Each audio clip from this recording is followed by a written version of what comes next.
Buenos dias, clase. So my workshop starts in about 40 minutes. And I'm about to do this reading and take notes, so. Where's my pen?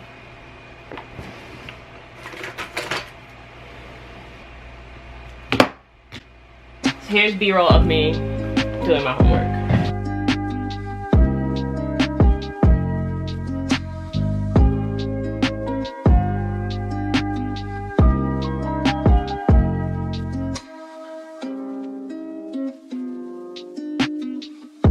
So the first workshop just ended and I wanted to share some of my notes and things that I've learned so far.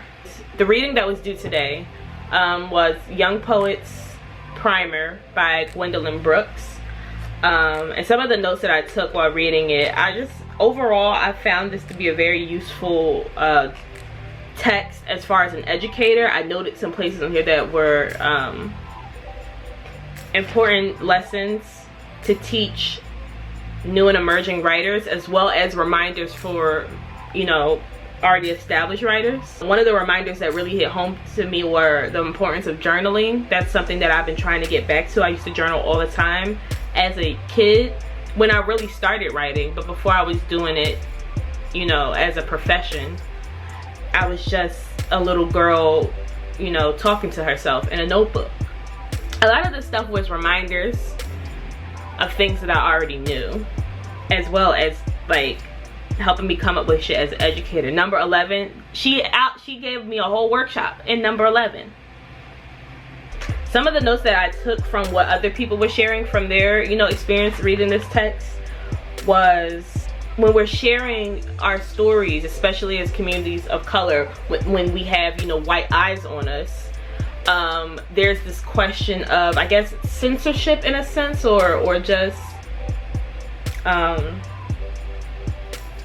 being cautious of what you say when white people are around. And there's two folds to this. There's the, are you trying to adjust your voice to accommodate or make comfortable a community who is not a part of your community or the community that is within the poem? Or are you trying to protect something that is sacred, something that ain't a white person's business? You know, our language and some of our secrets as a community, like, we got white eyes on us and they don't need to know all that. They don't need to be privy to that information. Somebody brought that up, and that, like, I was like, that's some shit right there. And the workshop facilitator said this: when is silence strategic and when is silence unforgivable? Now let's talk a little bit about the poem that I wrote that was due today that got, luckily I was first to get critiques on my poem today, so that was nice. Our writing assignment that was due today was to remix A Hymn to the Evening by Phyllis Wheatley. What I chose to do for my idea of what a remix was to take literally every word from her poem and write its opposite and just structure it like that. So like, even in the title, her poem is A Hymn to the Evening, and my title is a psalm. What is it? A psalm to the afternoon. So I literally just did that for every word in each line, was to try to find its opposite. And which was a really interesting writing process for me, because so I found opposite words using a thesaurus, using a natural opposite word that just came to me, or some of the words weren't even opposites. Like, she mentions aurora in her poem, like the aurora borealis, and I use borealis. So you see what I mean? Like, not everything was like an antonym or an opposite. It was just each word is connected to the word that she used, mainly in some type of oppositional way though, which was really a fun writing assignment. And some of the critiques that I noted here were, we were talking about the mystery in poetry, and when is it, like, poetry, I think this was in the primer too, poetry should have just enough mystery, but like not too much mystery. And one of the other people in the workshop brought that up, was that, you know, where do you find that line between just enough mystery and too much mystery? Whereas for this piece, this is not something that this is not my natural voice. It's something that's more mysterious and more, you know, a fun tool that I did to produce a piece. as opposed to something that's in my natural voice. So it's pointed out that in my poem, the diction and the phrasing is very interesting, but it does lack my natural voice. So the happy medium is to use the diction and the phrasing that I've come up with in this poem, while also maintaining a natural, whatever you consider your natural voice to be. And that's where we get that happy medium. And I was like, yeah, so those are my notes from today's workshop, both the reading and the workshopping of my poem.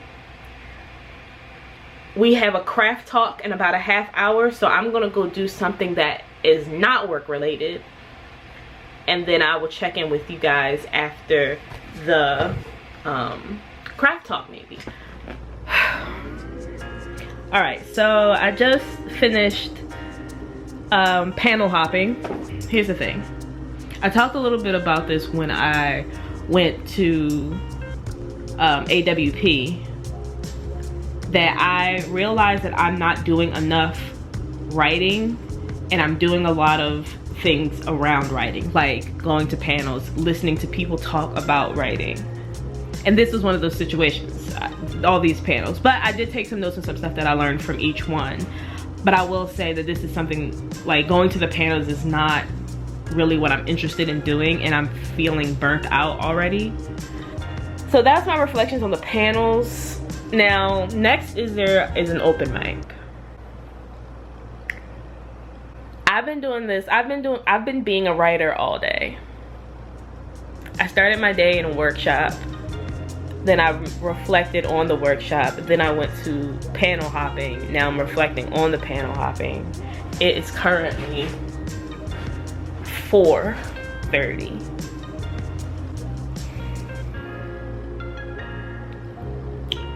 Do I want to go to an open mic? Typically, no.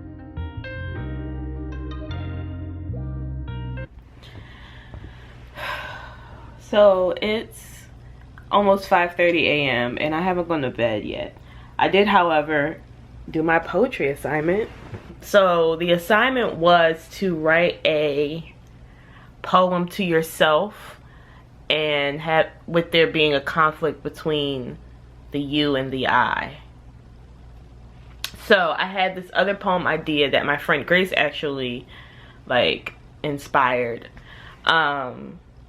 a while ago, and it kind of it's the idea for that poem can apply to the restrictions of this assignment. So I just kind of you know, edited something that I previously was working on to fit this assignment, and I think it worked really well. I ended up FaceTiming Grace, who's in Korea, and it's not 5 a.m. there. It's actually like a reasonable time. They were in the middle of teaching though, so maybe not a reasonable time.